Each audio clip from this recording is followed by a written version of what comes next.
Oh, hey, how's it going? I came in to check in on the cabinet project. Oh, hey. Yeah, of course. You're early. Come on in. Oh, all right. Well, we'll get to the cabinet. I'm just reading through my November TBR here. Oh, okay. Yeah. Isn't this the cabinet video though? Don't worry about it. Here, have a seat. I have some thoughts to share about this stuff. Okay. So I just finished reading Imagica, right, by Clive Barker, and bro, this book is nuts. An absolute cosmic fever dream of a book. And since then, What is he talking about? I started 100 Years of Solitude by Marquez. Very different vibe, completely different world, but I'm starting to see some threads between the two. In Solitude, it's all about I thought I came for a family cabinet restoration and maybe some generations ASMR. and, how relationships repeat, break, heal, echo across time. And in Imagica, You guys, I don't even know what he's talking about. Fantasy books? What a nerd. Hey, don't worry about them. They'll be fine. If they want to skip to the cabinet, they can just go to the marker here that I have on the screen. But bear with me. I want to try to explain to you why I think this project is an important one to me. So what I was trying to say is that both of these books are making me think about the nature of relationships, what it takes to build them, keep them alive, make them matter. And weirdly, it makes me think about how hobbies or collecting or really any passion projects are just like relationships, right? I mean, you invest time, effort, money, emotion. You get out of them what you're willing to put into them. And sometimes, just like in these books, those worlds overlap. A hobby becomes a bridge to someone you care about. Maybe you're restoring something your grandparents owned, or maybe you're building a model kit because it reminds you of those times you spent with friends. Maybe you're collecting physical media because those are the movies that you remember watching with your family as a child. And so these things become emotional shorthand for people and moments that you don't want to lose.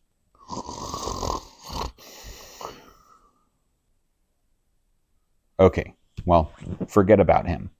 Here. I guess what I'm trying to say is maybe this project, this video, is about honoring something sentimental, strengthening connections to previous generations.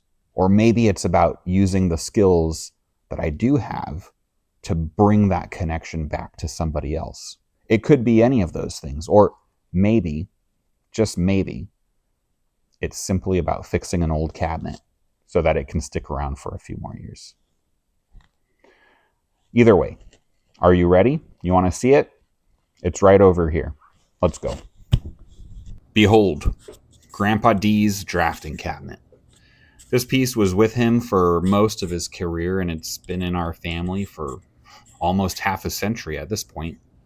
It's sentimental for sure, but let's be honest, it's not exactly a pristine heirloom piece. It's been through it. I mean, really through it, right? It's been sawed in half, vertically and horizontally. It's been banged up, painted on. It's lost trim. Basically every kind of wear and chaos you can imagine. But it's still a piece of him that we want to keep. It just can't survive much longer without some serious attention. So we're going to change that. Before we transform it, I'll let you take a closer look at what we're starting with.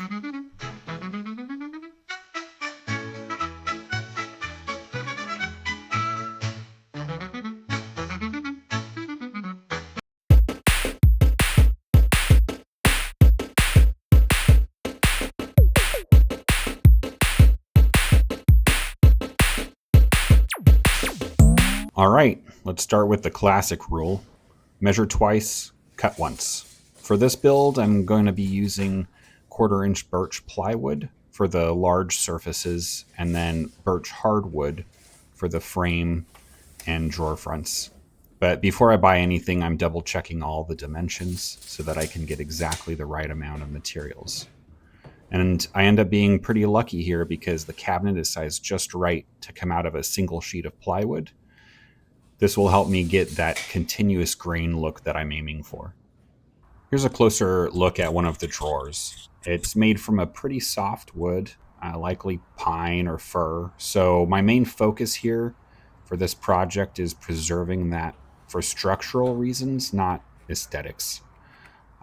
I do, however, want to keep the original hardware intact. And since the screws and nails are just about as soft as the wood itself, they can get damaged really easily. So I'm using a spackle knife here to ease them out carefully and try to keep everything in as good of a shape as possible.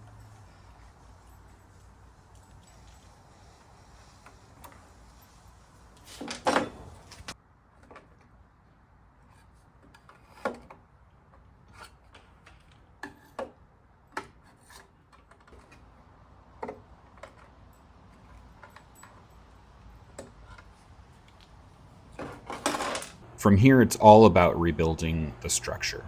So I'll take the top and bottom sections apart separately and remove the trim pieces that need replacing. And finally, reinforcing everything that is staying.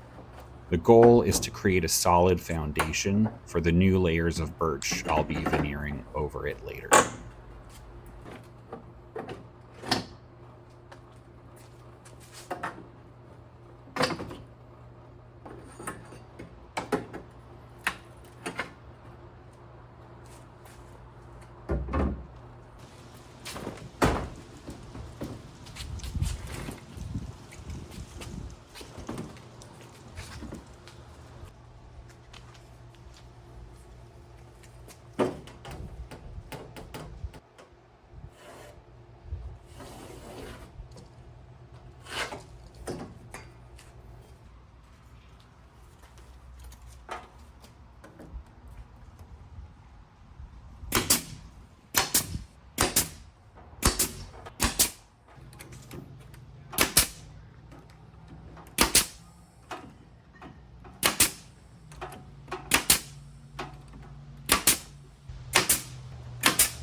To join the top and bottom together, I cut some 3/4 inch ply strips that fit inside the cabinet.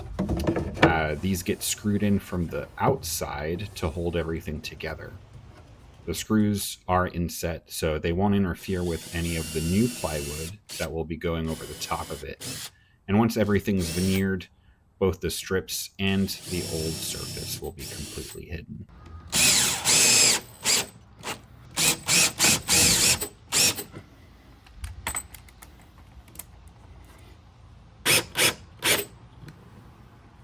Now it's time for the surfacing. Off camera, I cut the plywood into a strip the full width of the cabinet, and now I'm marking out the height. I need 3 pieces here, 2 sides and 1 top.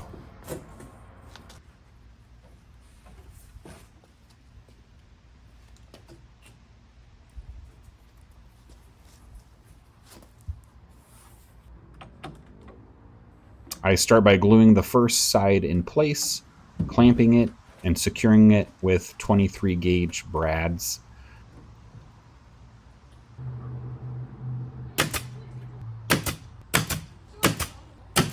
The brads along the top and bottom will be covered later and won't be visible.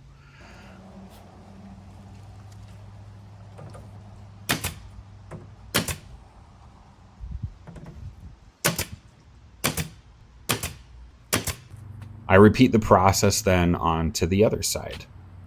I always do the sides before the top for aesthetic reasons. The top piece needs to cover those unfinished plywood edges. If I did it in reverse, I wouldn't get that clean look.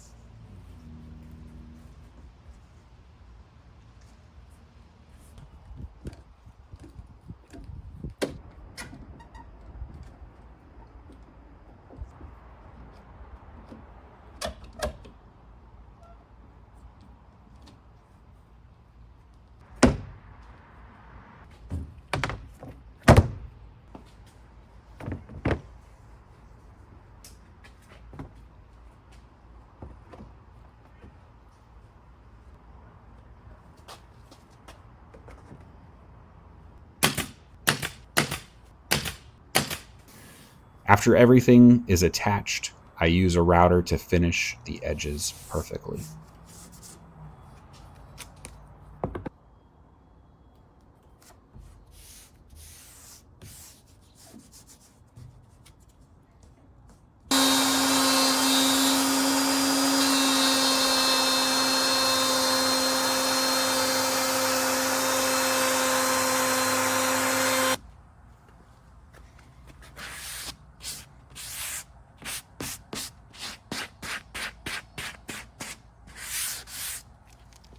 And now you can see the grain effect I'm going for.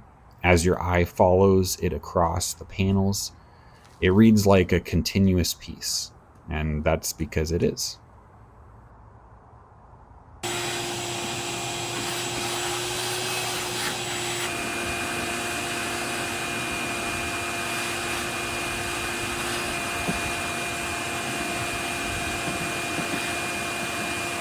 Next up is the hardwood framing.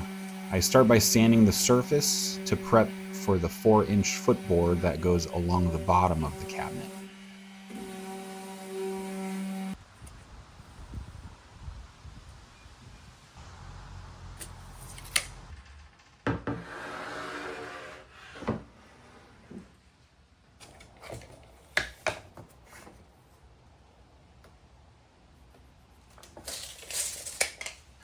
I measure and cut the side piece first, and cut using a Japanese handsaw so I get a thin, clean cut and am able to, again, preserve the grain continuity.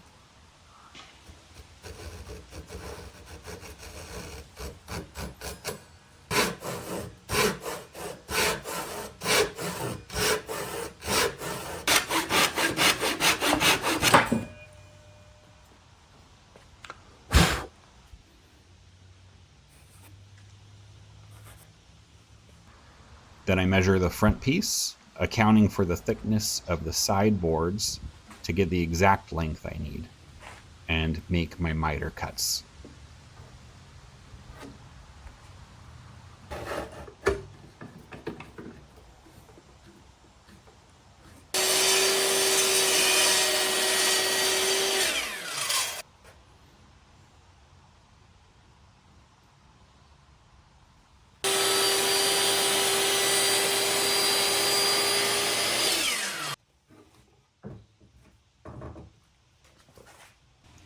Once everything fits, I install the pieces and trim any edges as needed.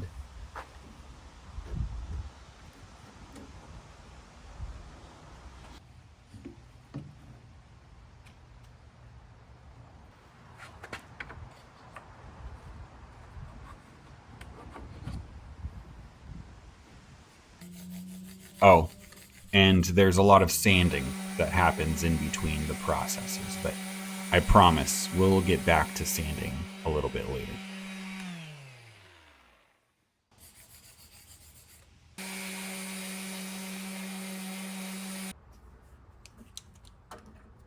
at this stage, I've stepped up to 18 gauge nails for the added strength.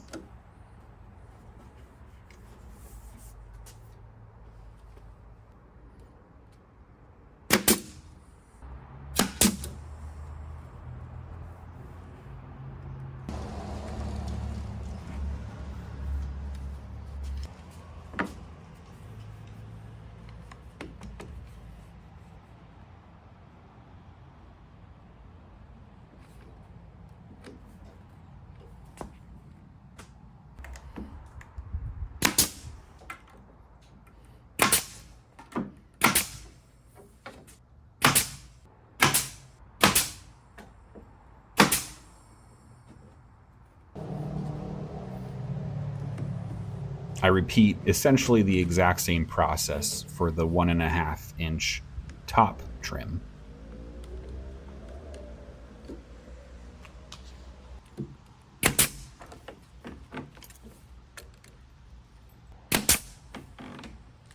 For the rest of the frame, I'm covering the old cabinet with hardwood, but I want these pieces to be half the thickness of the top and the bottom. To do that, I first cut all the trim to width and then run it through the planer for precision.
Then I set up the table saw to resaw each strip in half. I don't have a bandsaw, so the table saw has to do the work.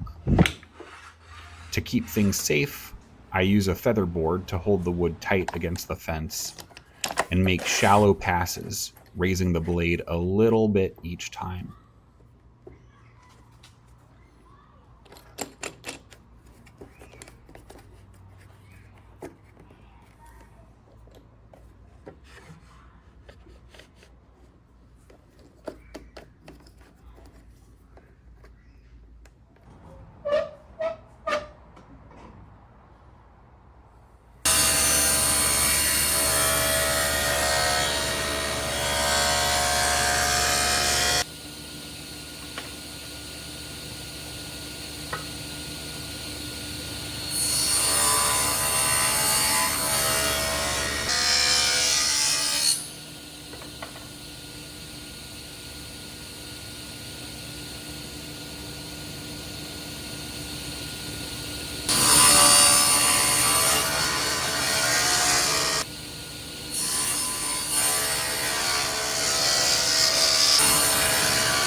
Once I'm close to the center, I finish the cut with a handsaw, then run each piece through the planer again so every strip ends up at the exact same thickness.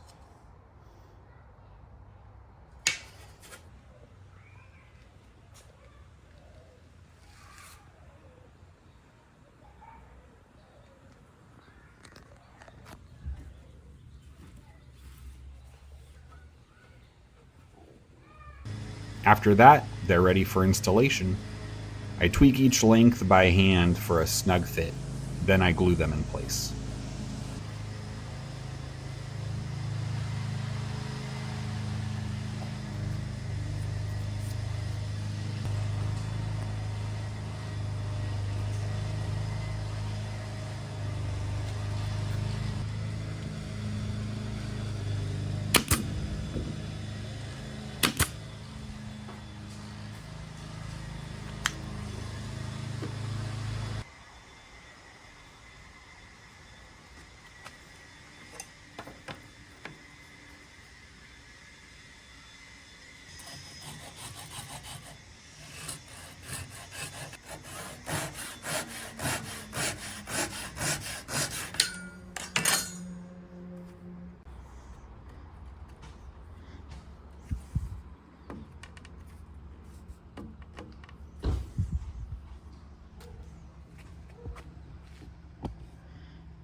The process for the drawers is very similar.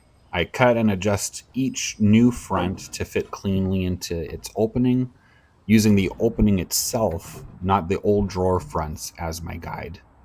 I want these fronts to be half thickness as well, so I resaw them just like before.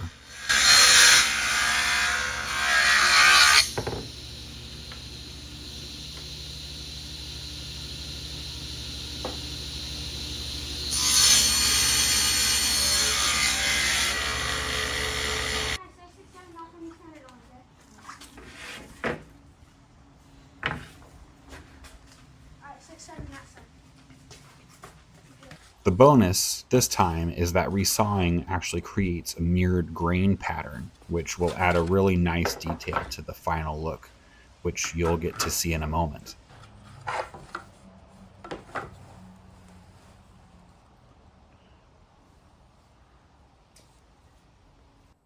Before installing the new fronts, I sand the old drawer boxes so they slide smoothly, then place them back into the cabinet.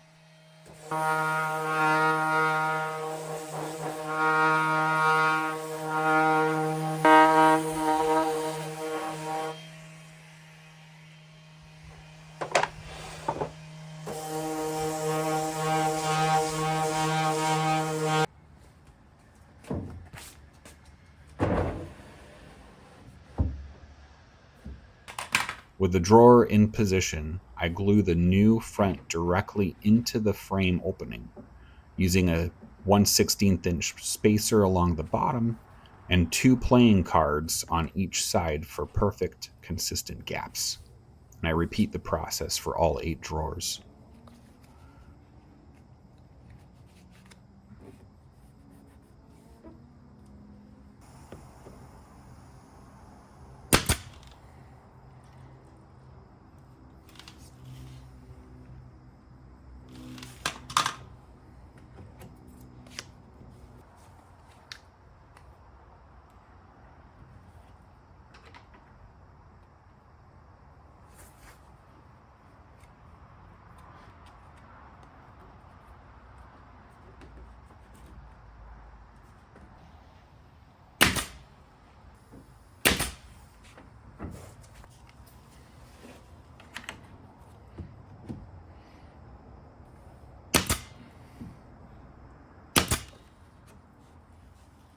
Now you can see the cabinet assembled in its raw form, and check out those mirrored grains on the fronts.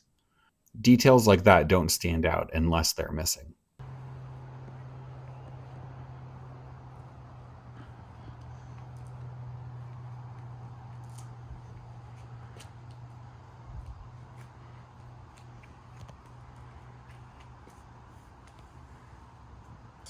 For consistency, I also use a jig to pre-drill the holes for the hardware on each drawer front.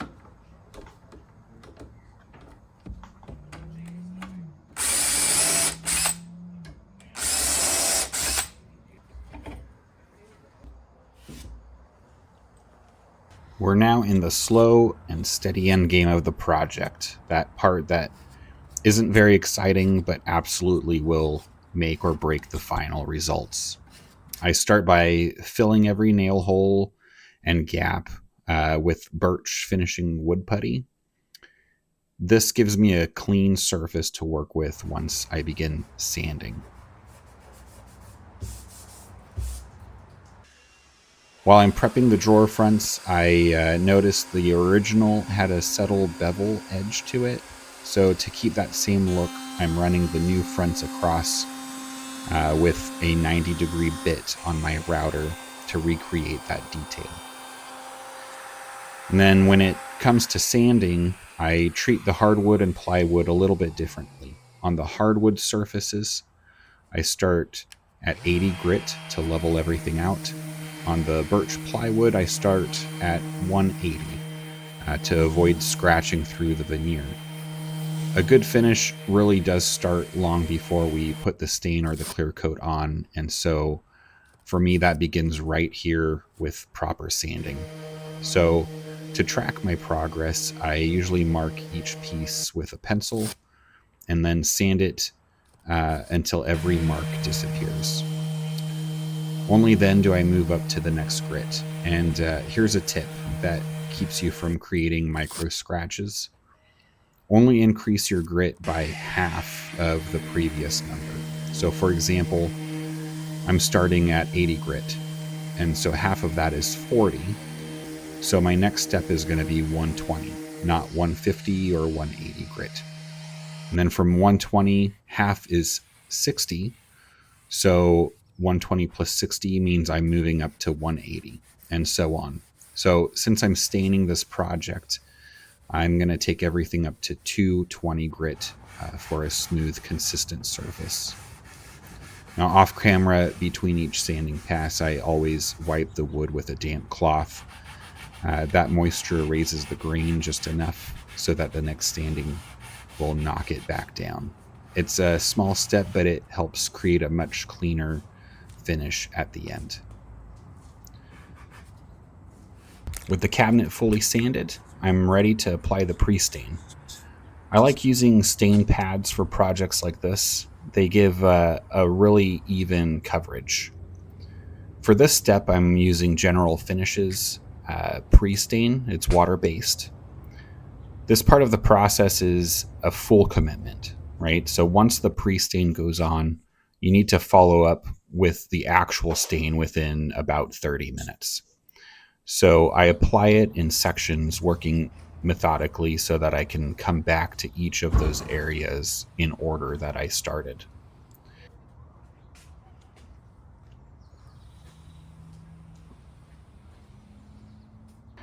For the stain itself, I'm using a Varathane aged wood accelerator.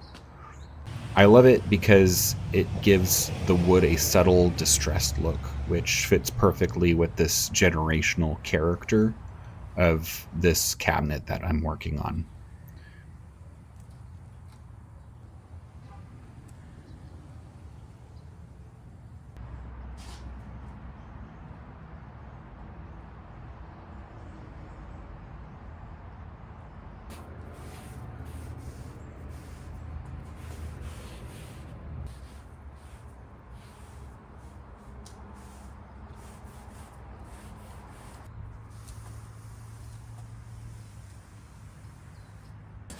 After the stain dries, I gently hand sand the surface with a 320 grit sponge and then wipe it down with a dry cloth to remove all of the dust.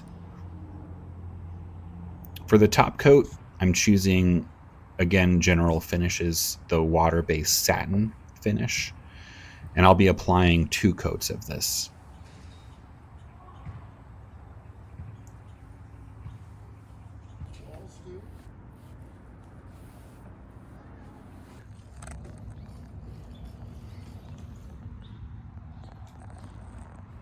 Once it's fully set for a few hours, it's time for the actual finishing touch, which is reinstalling the original hardware.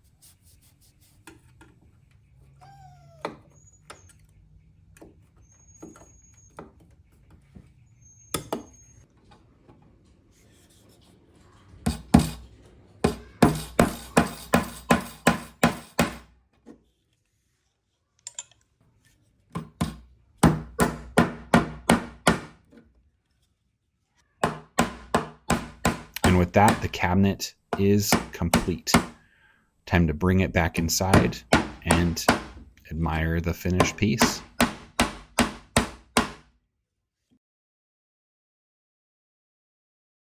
Behold, again, or re-behold, Grandpa D's drafting cabinet 2.0. I think the results speak for themselves.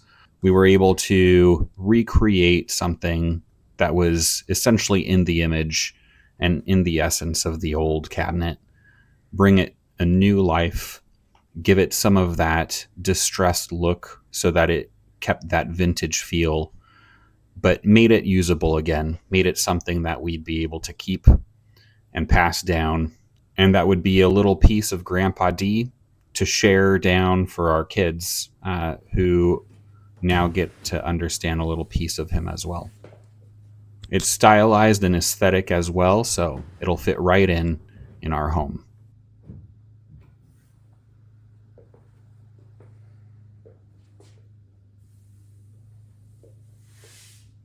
All right, collectors, that's it for me today. I hope you enjoyed this video and that it inspired you to find something around your house to elevate, to work on, to put your effort into, so that we can all build those connections with those around us. As always, if you enjoyed this, please leave a comment, like, subscribe. We have more to come. Until next time, keep collecting. Oh, what'd I miss?